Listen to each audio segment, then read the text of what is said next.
So this is the beginning of my new series, Everything Off Grid.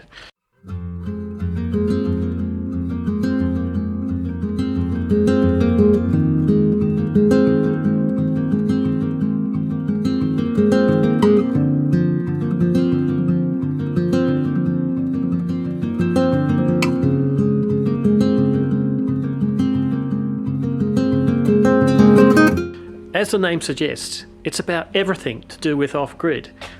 My previous channel, which is still running of course, is Smart Energy Labs, which is really more about the tech of solar and battery storage systems and also things like smart energy management. But everything off-grid is kind of more holistic.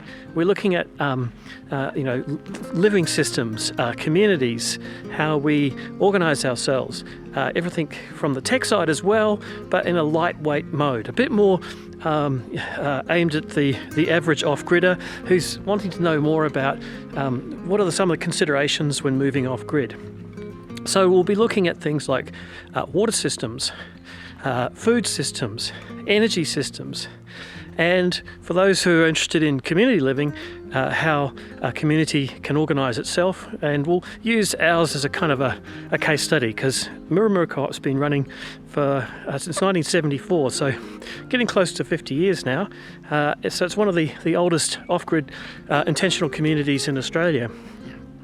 There's about 70 people that live here in about 30 homes, and that's another opportunity for this channel. We'll be talking about the different types of homes that people have built or bought and live in here. Everything from the early days when people were building just out of what they could find. There's some very primitive buildings here which started off as sheds for goats and ended up being accommodation for me. I actually lived in the goat barn for a while. Then we've got evolution through mud brick, poured earth, timber structures using second-hand sleepers, a straw bale, and a tiny house. So this is our first of our tiny houses here, and the tiny house community is a rapidly growing one in Australia.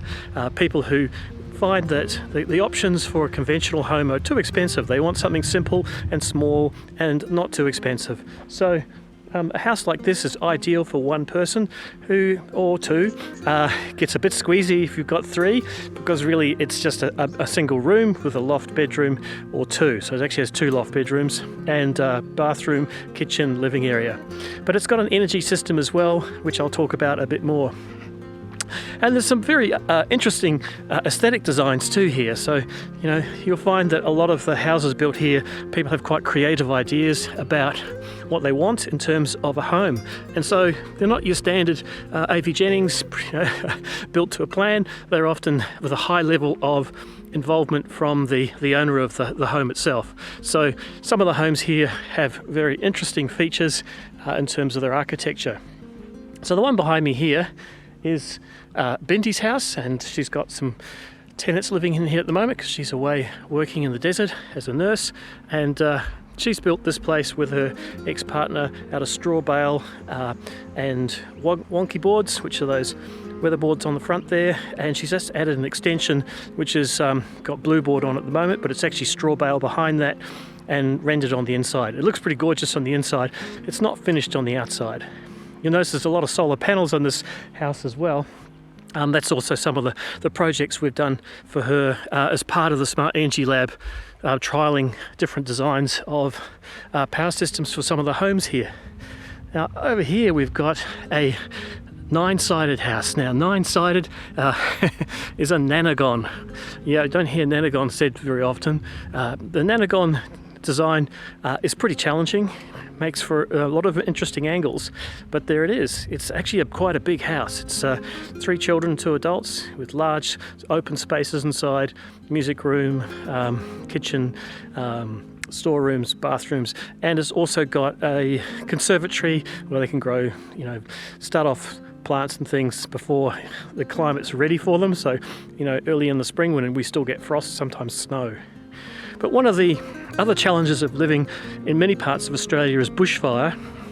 And so we live on top of a mountain, Mount Tulipiwong, and there's only one road in and one road out, and that's on our fire sector, which is our northwest side. So there's a very high probability of being stuck here in a bushfire. So every cluster, there is actually 6 clusters here at Moora Moora, and a cluster is a grouping of houses in close proximity. Every cluster has a fire shelter. This is our fire shelter.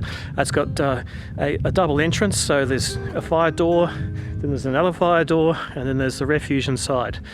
So we've upgraded this recently. It was initially just a single door fire shelter.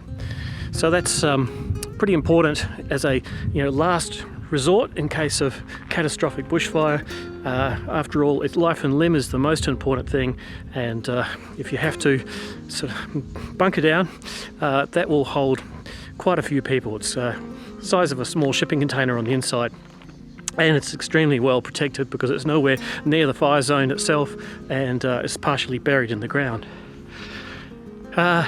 Over here is coming over to my house, which you'll see more of as we progress in the series, but this house I share with my partner Darlene, who just happens to be sitting here on the deck enjoying a slightly chilly afternoon. So this is a straw bale house. It's rendered with a mixture of lime and fatty sand.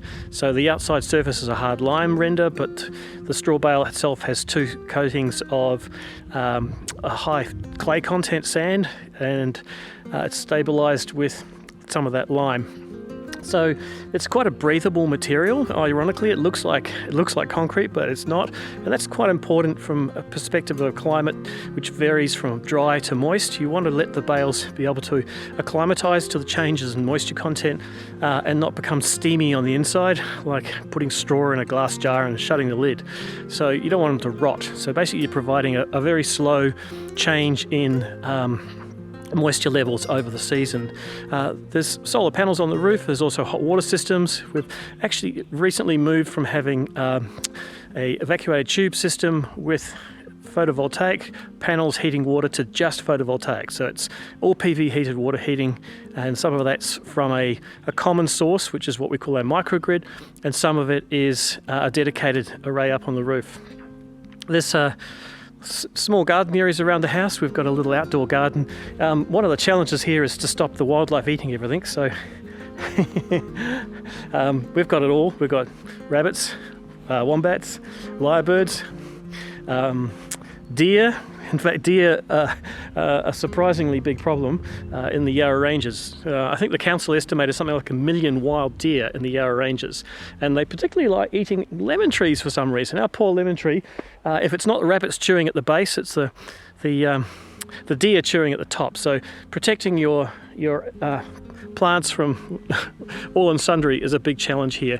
Now we do have a larger hort area which is very well defended from deer. It's got 2 metre high fencing around it. It's got interlocking mesh buried in the ground to stop the wombats and rabbits digging in, and I'll show that in a later episode. But this is just a small home garden here for us, but we also have larger shared gardens where we're currently working as a team. Various members of the co-op are growing sort of crops that take larger areas like potatoes and pumpkins.